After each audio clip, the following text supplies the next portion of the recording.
directly to ExteNet, am I correct? Yes. So you went from the frying pan into the fire. So that was quite a jump. And early days for ExteNet, if I'm not mistaken. How many years ago was that? So I joined ExteNet, it was early 2008, after leaving Sprint, after the merger with Nextel. And ExteNet was actually still in the early stages of starting up.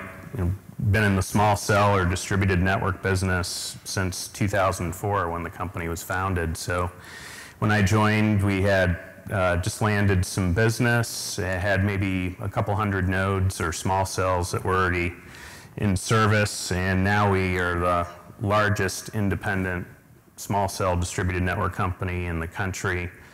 We have thousands of small cells already deployed nationwide and rapidly growing in over 100 different networks that we have on the outdoor side. We're also in the indoor space, so we have several hundred different indoor venues that are under contract and in service. We have a big presence here in Las Vegas, on a lot of the major casinos, and in actually the vertical stacks of the hotels. So we have an outdoor network all along the strip that services multiple carriers. So glad to see, or I guess at this point, that not a whole lot of folks have heard about us, because we've been, I think, perhaps working a little bit under the radar to get some critical mass. And like I say, we're now the largest independent small cell company in our space. We just had a new set of investors come in and have put over $1.1 billion of capital, growth capital for the business to work for us. Mark Yancey here was yesterday with DigitalBridge and also Stone Peak Partners, so we're delighted to be working with them. So it's been exciting. So somehow you get thrown into the mix with the tower companies, and yet I think ExteNet's quite different than the traditional tower companies, particularly the ones that have recently woken up and entered the small cell and DAS markets. How do you characterize yourselves differently from the Crown Castles and the American Towers? Yeah, that's a great question. I'll start with how we're similar. We're similar in that I think of this whole space as sort of a sub-segment of the tower space. We both have long-term initial contracts, so 10-year initial terms, multiple 5-year renewal options. These are long-term commitments that we're making with our customers to really, sustain their network today and into the future. So a lot of similarities in that respect. Our goal, like the tower company, our goal is to never build a network for just one carrier. We are a neutral host provider, so our goal is whenever we're looking at a network, we're going in and trying to determine how many other carriers can we get onto that network. So those are how we're similar. I think the way we're different is we are 100% focused in this space, and so I think we like to think anyway we're a lot more focused because this is all we do. We don't have towers necessarily that we're dealing with, although we have a sister company now with Vertical Bridge, now with DigitalBridge. They do towers, but ExteNet is 100% focused on indoor and outdoor networks, designing, building, owning, and operating them. So I think that's probably the major place we're different. We think hopefully that can make us nimble, cost-effective, and get networks on quickly. So one difference I didn't hear you mention is most of the footprint that the tower companies achieve is by acquiring towers from the operators themselves. So they take what were originally single carrier infrastructure towers and redeploy them as multi-carrier. Mm-hmm. And that's really the kind of it's a transactional business is what I'm trying to say. Mm-hmm. They buy portfolios of towers, then they grow organically mm-hmm. on top of that footprint. Is there a history of ExteNet acquiring the underlying infrastructure to go into business, or is it all organic? Yeah, no, that's a great question. I would say probably 90% of our business has been organic. So we build it from scratch. We have several thousand miles of fiber deployed, again, multiple thousands of small cells deployed. So we build most of our business from scratch. We did do a couple of smaller acquisitions. We acquired some outdoor networks and some indoor networks, but like I say, 90% of what we've done so far, anyway, has been organic. So the other model for, let's say, DAS in venues has been for a single carrier to build out a network for themselves and then maybe open it up to third parties as a secondary consideration. Certainly AT&T's done that. And they haven't had much luck bringing other carriers on board, have they? Well, you know, it's interesting. I think most of the time, and having come from the carrier space myself and living in those shoes for a while, I think the idea of a carrier building a network and then their competition coming on the network, it's a little bit of an unnatural act.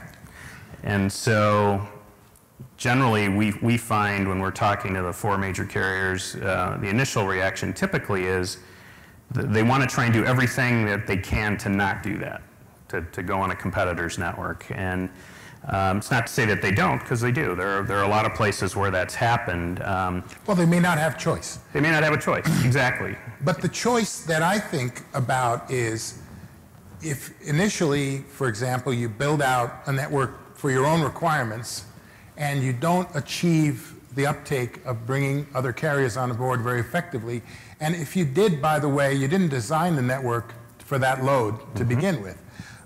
You know, because as one carrier, I may have a third of the customers who are in that venue at any point in time. If I end up with 100%, it's got to have to perform a little differently.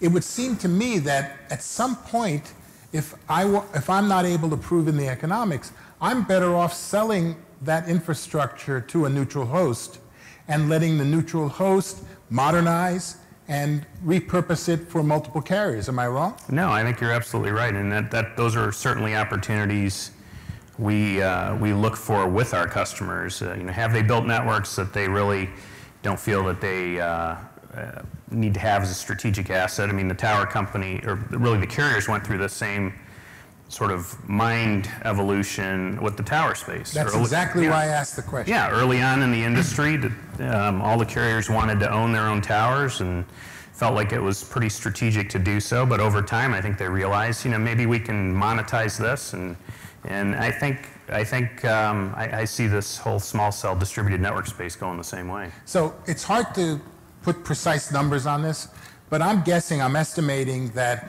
half of the venues that are relevant to you are actually single carrier deployments today.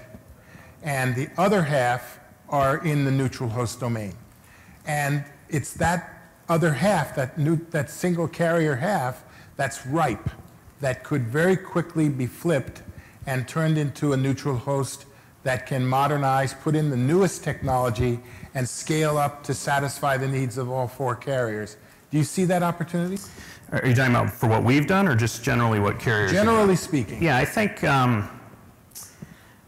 that's right, because like we were just saying, I think if a carrier's built a particular network and they're finding that other carriers want to get in there and they don't want to keep building on top of each other, they don't want to have to, like you say, they haven't necessarily built in the capacity for 4 companies. And it's certainly not their job to enhance the performance of their competitors' network, right? That's not something they want to do. Yeah, exactly. So that is your job, though. That is our job. So we absolutely look for those opportunities for properties that have indoor venues that are there already, that belong to one carrier, that they may want to look at selling that to us. So in fact, your business is in multiple segments of this venue market. Putting outdoor aside for a moment, certainly you are in airports, you're in stadiums, you're in enterprise buildings.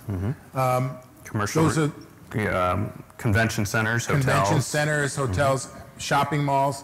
So if we start looking at these verticals, which are going to grow fastest, and how do you get them to grow?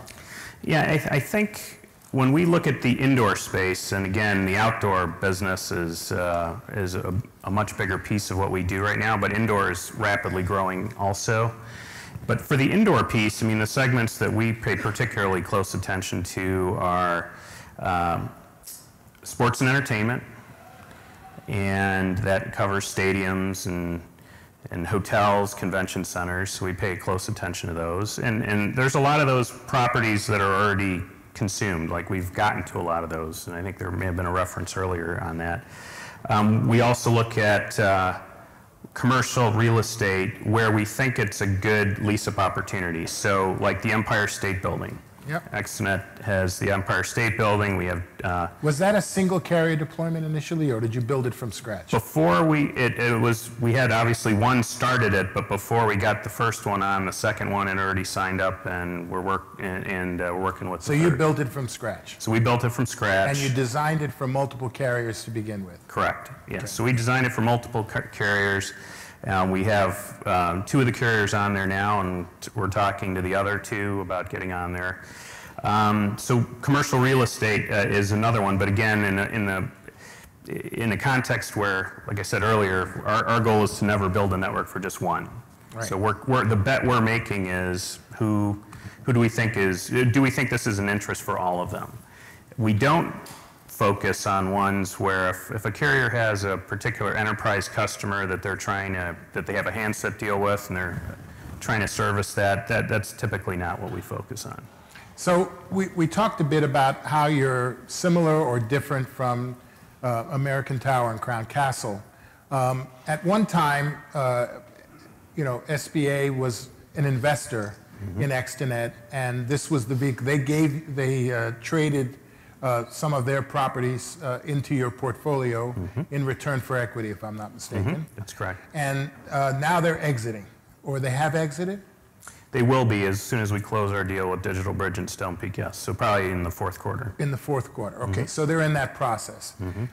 How is their thinking about this opportunity different than American Tower and Crown Castle, which are aggressively still pursuing the market, while SBA's exiting? Well, let me start by saying we have a great amount of respect for the SBA management team. We've known them for decades, and they're great people to work with. I think we had a great investment partnership with them for the last 5 years, but they've got their hands full with macro sites, and I think they're pretty short-term focused in the macro space, both domestically and internationally. And where we're really focused is in the long term. Where is the new growth coming from? And we see that coming from the distributed network, the small cell space. And so, I think we have a very long-term view, and I think Dave said it earlier today. I like that word he used, that this space is in its infancy. And I agree with that we're in the early innings of this game. And like I said, we already have thousands of these deployed, but we believe that it's kind of just the tip of the iceberg in that respect. So our new investors have that similar view, very long-term focused. They believe what I just said. We're in early days of this, and so as a privately held company, we can do a lot of things as we capture that growth in the short term, and I think we'll continue to stay close to SBA and also obviously the tower companies in general, because we think this is a space that matches up pretty nicely with. Are you a REIT? We are not a REIT yet at this point. And does that help you at all to become one? Yeah, we're looking at that. I think there could be. How many people know REITs, right? Go ahead. More than no ExteNet, but not after today. So, I think there could be some financial benefits for sure with that over time, but probably a little bit early for us to be doing that. But I think that's absolutely something that we're looking closely at. Well, there's some financial advantages to doing it, and it also allows investors, smaller investors, to join, right? Yes. Absolutely. So it's a way to raise money. Yeah, I think that could absolutely be in our future. Keep me in mind, by the way. Okay. All right. So one of the announcements you made recently had to do with the subways in Chicago. That's a little different project than you've done up till now. Have you done those kind of projects before? We have in the past, and so what the CTA is, and this is a great project for us. It's right in our backyard in Chicago, so it's the Chicago Transit Authority. And so what we're doing, we're partnering with Aldridge Electric, and ExteNet is charged with managing the design and deployment throughout all the subway in Chicago. So it's about 22 miles of tunnel all around downtown Chicago, and then also the tunnels going into O'Hare International Airport. So what we'll be doing is coordinating that, and we have all 4 carriers participating with that. So AT&T, Verizon, Sprint, and T-Mobile are all working with us to get that done. So it's an exciting job, and actually that started with the mayor of Chicago actually paying a visit to South Korea. Ended up seeing that their subway system had a pretty high-tech capability there. Chicago is working to become a tech hub, and so they really were interested in trying to get their subway system state-of-the-art. So it's an exciting job for us. We think of that as an indoor network. In a way it is. I used to run 4G World in Chicago, and I'm quite familiar with the mayor's initiatives along those lines. It's also different, I think, the approach you're taking than New York, in which New York is built vertically so that each station is lit, but there's no transport in the tunnels and there's no service on the trains. Are you going to service the trains? In Chicago, absolutely. Yeah, they'll be covering. They'll be covering all the tunnel systems. Again, it's about 22 miles of underground. So that's challenging. In fact, what they told me in New York was, since the trains run 24 hours a day, 7 days a week, and 9 million days a year, they can't shut down tunnels to allow you to pull fiber, and therefore they really have kind of given up the ghost on trying to service the trains. So they're just servicing the stations. Is that how are you going to overcome that? Well, there's a lot of logistical challenges you got to deal with when you're operating in the subway, and Chicago has the same things. You got to work with them on what hours can you be in there, and generally, obviously, we're working, at dark 30 in the morning to get that done. So, but we coordinate closely to make sure that happens. But we'll be in the tunnels, at the stations, and you doing Wi-Fi? Not at this point. It's the licensed spectrum technologies at this point, but we do have Wi-Fi deployments that we do as well. But at this point, the licensed technologies. But wouldn't Wi-Fi be kind of free along with the build? Well, it's really up to the venue owner, in this case the CTA, on how they want to think about that. So they didn't ask you to do Wi-Fi? At this point, we're deploying 4G. Mm-hmm. So I alluded to San Francisco earlier, and I understand you guys have been very involved with Verizon in deploying San Francisco. I put some numbers up here. Can you tell us a little more about how you were involved? Yeah, this is a really exciting project for us. It's just one of, like I said, over 100 outdoor networks that we have. But this is a big deployment that we're doing right in the financial district of San Francisco. It's actually augmenting a network that we already have. We've already built multiple networks in and around San Francisco. We've got a lot of hotels that we've done. We're working actually ahead of Super Bowl to make sure that there's quite a lot of infrastructure in place there. But in particular, what we're doing there is, and Verizon's talked publicly about this, is we're working together to deploy tens of miles of fiber and several hundred small cell locations on primarily streetlights and wooden utility poles, and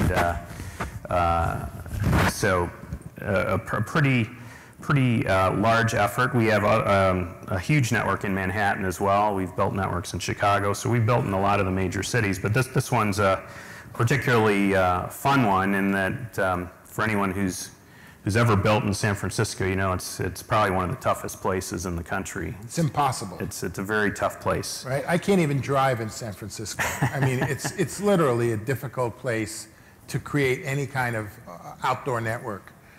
With small cells especially, I would think it's challenging.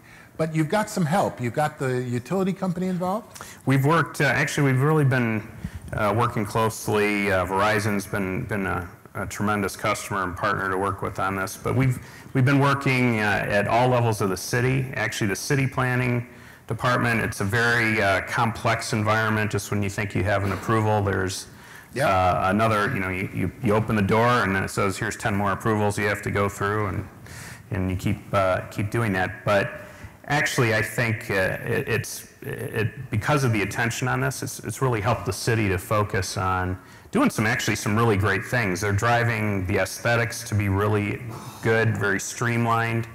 So they're doing a lot of good things, and we're working with them. But we're working with the city itself, who owns the streetlights. We're working with the Metro Transit Authority. We're working with the utility company there.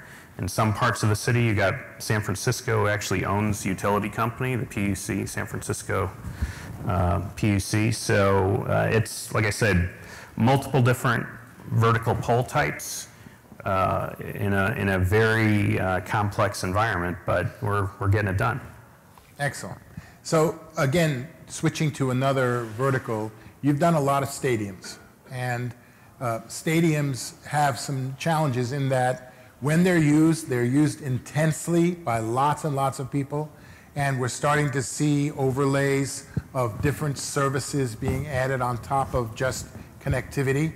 So we're starting to see that stadiums create kind of a marketplace with their wireless infrastructure.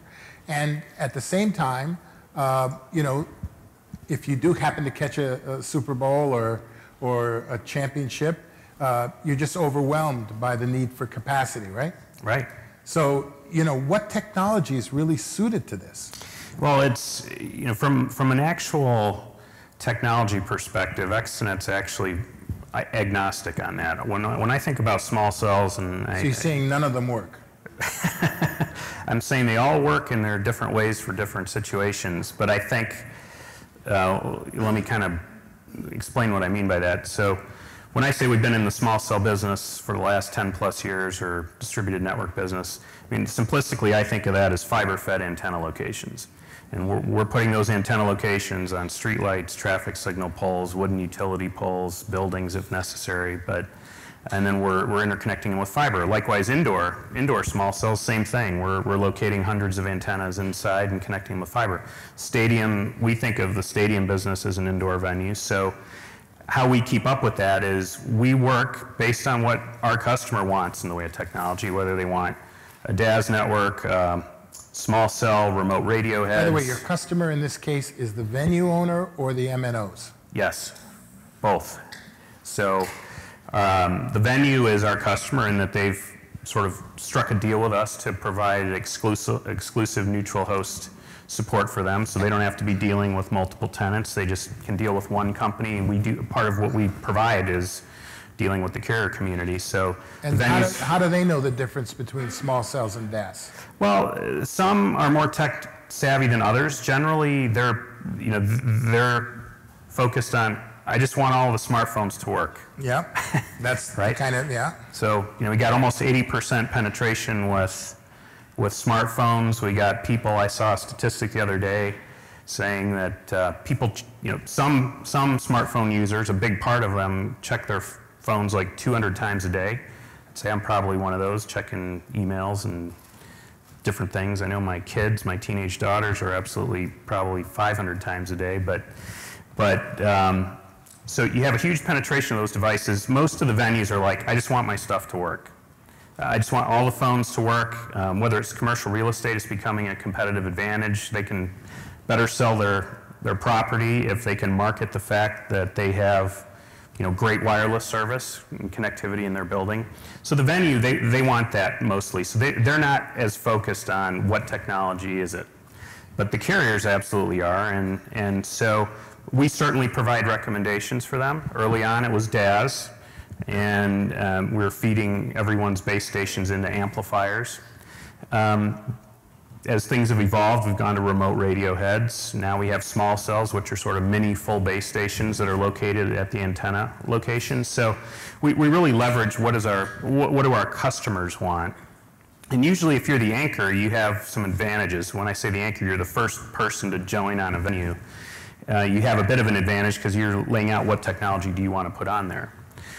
And then we're working to design that no matter what technology you're using. We're designing all the antenna systems, making sure you have enough antenna systems, and that's really the key to how you support the volume, is how many antenna systems, where are they located, how do you locate them in a way that the venues aesthetically, happy with the fact that they're not seeing cables running everywhere and they want antennas hidden. So those are all the things we get paid to do. And then again, as we might have one carrier come on and say, I want to use remote radio heads. Another one would come on and say, I want to use small cells, and some want high power, some want low power. We work with all of those dynamics, and that's part of the expertise we bring to the table, is to try and, based on what the carriers want, we design a network for that. Some of the stadiums are good because, I mean, we have, whether it's a stadium or a concert arena, it's like Barclays Center in New York. By the time that building was finished, we had, I think, all 4 carriers basically in and on there. So that's the goal. That's the ideal case. Absolutely. And you'd love for that to be the case before you complete the design and deployment of network, so you in fact build to that goal. But in many cases, that isn't the case. That you have come in with maybe an anchor, and you've designed around that. How scalable are these networks, and how easily can they be upgraded to multiple MNOs? Yeah, that's a great question. I mean, that's really what ExteNet does. So we design, build, own, and operate these neutral host networks. So part of what we do, I mean, we have a large on-staff group of RF engineers, fiber engineers, and so we have in-house expertise that does that, and they make sure that they can design a network that can accommodate all the carriers. And so again, that's the main thing we do, is figure that out. So you're saying that it is scalable. It's absolutely that technology scalable. does scale, so that it allows you to adapt when you get 4 carriers on board. Yeah, absolutely. I mean, the nice thing about fiber, and mostly what we're doing is dark fiber, you have virtually unlimited capacity. You can bring out to the radio location or the antenna location. Our whole focus is to make sure they are scalable. Not only that it can support 4 carriers, but can support 4 carriers' growth 3 years, 5 years from now. And as technology evolves and turns over, typically what we find is we're changing out the electronics, but the antenna locations, the fiber runs, those have all been sort of set up as a backbone to be able to facilitate you upgrading to the next best technology. You talked about 5G in the previous panel, so our goal would be to make sure that when 5G arrives, we can... You're 5G ready. We're 5G ready. Right. Hopefully you haven't invested in 5G already, so you're not going to get blindsided when they change their minds. So last question, really. I know you have a basic business model going in these venues, and you know how to modify the terms as new carriers come on board, and there's some benefits for the first guy in, and the other guys get to pay their share and all that. So you kind of work that out. Has it ever backfired on you? Do you end up getting stuck with a building or a property where you can only get 1 carrier? Generally, I would say no. We haven't been, and so I know it's your goal not to, right? Yeah, that's what you're saying. And what I'm also, I think, I'm not trying to be cute with this. It's because of the fact that this segment, I think, is in its infancy. There's sort of a beachfront property, rush for beachfront property dynamic to it, layered on with trying to make a good bet that you're going to have others join it over time. So we have some venues that only have 1 so far, but we believe it's because a certain and it's usually the big, one of the. It's a Verizon property. They're in there and they know they've got a huge need, or it's not always. They all have their places where they lead, but they've gotten in, and so we have properties that have 1 for the moment. But like I say, this is early innings, and our goal is over time you lease those up. So there's never a case where they've paid you to be the anchor and to stay exclusive for a period of time? Generally, that's not our business model. I mean, because again, we believe that when you're paying ExteNet to join a network, you're getting it for a much lower upfront cost than you could have done it on your own. And so part of that is when we're contributing capital. That's a key part of our model. I mean, we're co-investing with the carriers to get this done, and so that makes it, easier for them. They can make a dollar go farther. They can get more networks for their money. We also believe long term, because of the capacity built in, particularly on outdoor networks, you have a massive cell split from day one because you've got street level micro infrastructure with antennas on sort of 25 to 45 foot structures, fed with backhaul. It's got built-in backhaul from day one. So I think of these outdoor networks as a massive cell split right out of the gate. So long term, we've got our view, and I think many of our customers' views is these are much more future-proof, economically viable investments than trying to do it with a rooftop or a tower, particularly in the dense urban areas. So long term, these are, and in a lot of those places, you just can't get another rooftop or another tower. You can't. It doesn't work with your cell split plan. So I know you were part of the Gary Forsey administration. Am I right? I was there when Gary was there. Yeah. Of course. You know Marcelo? I have not had the pleasure of meeting him yet. Yeah, he's here, by the way, and he'd like to talk to you. He'd like you to deploy Sprint's network on top of Verizon's in San Francisco. Can you do it? We would love that opportunity. We're talking with a lot of his folks, his direct reports on that. Yeah, I figured as much. So we'd love to get them on there. So there's no exclusivity for Verizon there. We build open neutral host networks. We'd love to have all the carriers on that network. Terrific.